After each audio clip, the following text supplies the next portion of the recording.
Hi friends, welcome back to my channel. ഇന്ന് ഞാനിവിടെ തയ്യാറാക്കിയെടുക്കുന്നത് steamed chicken fry ആണ്. അപ്പോൾ അതെങ്ങനെ ഉണ്ടാക്കുന്നത് നോക്കാം. അപ്പോൾ അതിന് വേണ്ടിയിട്ട് ഒരു ചിക്കൻ എടുത്ത് വെച്ചിട്ടുണ്ട്.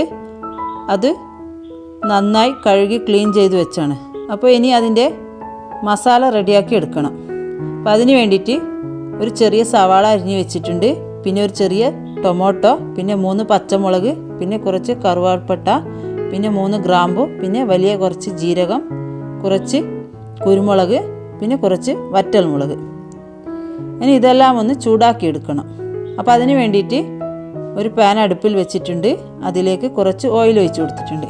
ഇനി അതിലേക്ക് പട്ട, ഗ്രാമ്പു, വലിയ ജീരകം എല്ലാം ഒന്ന് ഇട്ട് കൊടുക്കാം. പിന്നെ കുറച്ച് കുരുമുളക്.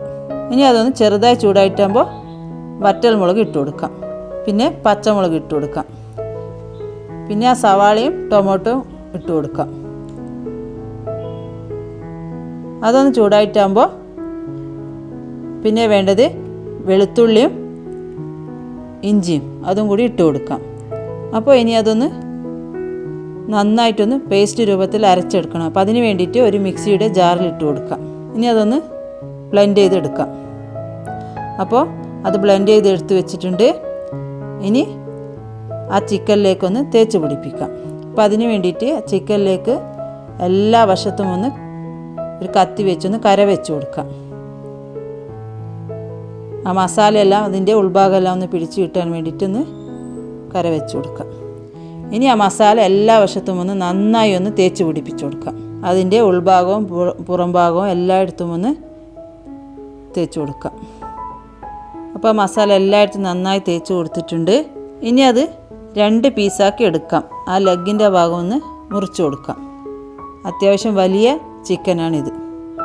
ഇനി അതൊന്ന് രണ്ടും ഓരോരോ ഇലയിലാക്കി നൂല് വെച്ചൊന്ന് കെട്ടിക്കൊടുക്കുക ചുറ്റിയിട്ട്. ഇനി അത് ഫ്രിഡ്ജിൽ 2 മണിക്കൂർ വെക്കാം. നല്ലോണം ഒന്ന് മസാല എല്ലാം ഒന്ന് പിടിച്ച് കിട്ടും. അപ്പോൾ അതിന് വേണ്ടിയിട്ട് 2 മണിക്കൂർ ഫ്രിഡ്ജിൽ വെക്കാം. അപ്പോൾ ഇത് ഫ്രിഡ്ജിൽ വെച്ച ചിക്കനാണിത്. ഇനി അതൊന്ന് ആവി പാത്രത്തിൽ വെച്ച് ഒന്ന് ആവി കയറ്റണം. അപ്പം അതിന് വേണ്ടിയിട്ട് ഒരു അപ്പച്ചെമ്പ് വെച്ചിട്ടുണ്ട്. ഇനി അതിലേക്ക് ഇട്ട് കൊടുത്തൊന്ന് അടപ്പും വെച്ചൊന്ന് ആവി കയറ്റാം.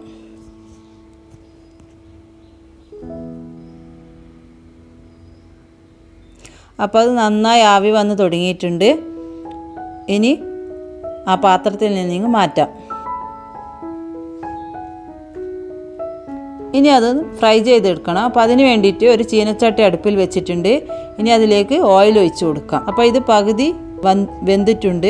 ഇനി ഫ്രൈ ചെയ്തെടുക്കാം. ഇനി അതിൻ്റെ നൂലുകളെല്ലാം ഒന്ന് മുറിച്ച് കൊടുത്ത് ഇലകളെല്ലാം ഒന്ന് മാറ്റി ഫ്രൈ ചെയ്തെടുക്കാം. അപ്പോൾ മസാലയെല്ലാം നന്നായി ഇതിൽ പിടിച്ച് കിട്ടിയിട്ടുണ്ട്. ഇനി ഇലയിൽ നിന്നെടുത്ത് ഫ്രൈ ചെയ്തെടുക്കാം. എണ്ണ നന്നായി ചൂടായിട്ടുണ്ട്. ഇനി അതിലേക്ക് ഇട്ട് കൊടുക്കാം.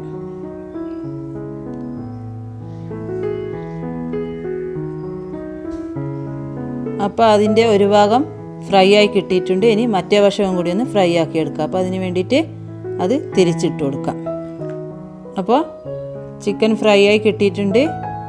ഇനി അത് എണ്ണയിൽ നിന്ന് മാറ്റാം. ഇനി മറ്റേ ലെഗ് പീസും അതുപോലെ തന്നെ ഫ്രൈ ചെയ്തെടുക്കാം.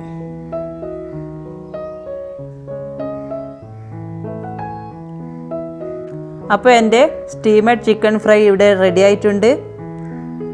ഇനി അതൊരു സെർവിങ് പ്ലേറ്റിലേക്ക് മാറ്റാം. അപ്പോൾ ഇത് എല്ലാവരും ഒന്ന് ട്രൈ ചെയ്ത് നോക്കണം. തീർച്ചയായും നല്ലൊരു ടേസ്റ്റിയാണ്. അപ്പോൾ ഇഷ്ടമായാൽ ലൈക്ക് ചെയ്യാനും സബ്സ്ക്രൈബ് ചെയ്തില്ലെങ്കിൽ സബ്സ്ക്രൈബ് ചെയ്യാനും കമൻറ്റ് വിടാനും മറക്കല്ലേ. അപ്പോൾ അടുത്ത വീഡിയോയുമായിട്ട് വീണ്ടും കാണാം. Thank you for watching. By.